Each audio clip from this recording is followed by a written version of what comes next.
જિલ્લો union territory Daman અને દાદરા નગર હવેલીથી જોડાયેલો છે. સાથે સાથે મહારાષ્ટ્રના નાસિક અને પાલઘરથી જોડાયેલો છે.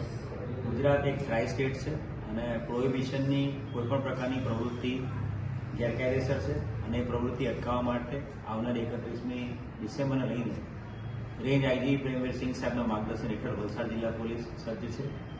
વલસાડ જિલ્લા પોલીસ દ્વારા આગામી દિવસોમાં અલગ અલગ 30થી વધુ ચેકપોસ્ટો, જે પરમનન્ટ ચેકપોસ્ટની સાથે હંગામી ચેકપોસ્ટો પણ ઊભી કરવામાં આવશે અને એની સાથે સાથે તમામ જગ્યાએ રેન્ડમ સરપ્રાઇઝ વાહન ચેકિંગ પણ હાથ ધરવામાં આવશે. ગઈકાલના એક જ દિવસમાં રાત્રિની ડ્રાઈવ દરમિયાન 50થી વધુ લોકોની વિરુદ્ધમાં પીધેલાના IMD Act 185ના કેસો પણ કરવામાં આવશે. ગઈકાલે કુલ 91 જેટલા પ્રોહિબિશનના કેસીસ દાખલ કરવામાં આવે છે. સાથે સાથે વિસ્તારના તમામ farm houses, party plots, hotels એ તમામ ઉપર ચેકિંગ SOG અને ક્રાઇમ બ્રાન્ચ દ્વારા હાથ ધરવામાં આવ્યું છે.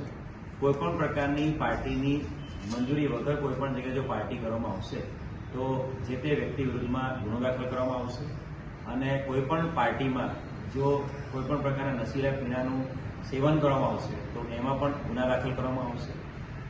તમામ જે વિસ્તારો છે એની પર પોલીસની ટોટલ વોચ રાખવામાં આવી રહી છે અને વલસાડની જનતાને વલસાડના મીડિયા મિત્રોના માધ્યમથી હું નમ્ર અપીલ કરીશ કે પાર્ટીની ઉજવણી કાયદેસર અને જે ધારાધોરણો છે એ મુજબ જ થવી જોઈએ.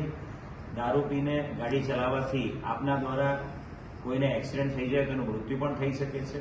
વલસાડ જિલ્લામાં ઘણા બધા એવા કિસ્સાઓ ધ્યાને આવ્યા છે અને ઘણી બધી જગ્યાએ એવા કિસ્સાઓ ધ્યાને આવ્યા છે સમગ્ર ગુજરાતમાં અને સમગ્ર ભારતમાં, જ્યારે નશાની હાલતમાં લોકો દ્વારા ફેટલ એક્સિડન્ટ કરવામાં આવતા હોય છે. એટલે તમામને ઉજવણી છે એ યોગ્ય રીતે અને કાયદોની વ્યવસ્થા જોખમાયની અને શાંતિપ્રિય વાતાવરણમાં લોકો તમામ તહેવારો જે રીતે ઉજવે છે એ રીતે 31 ડિસેમ્બર સેલિબ્રેટ કરે એવી નમ્ર અપીલ પણ છે.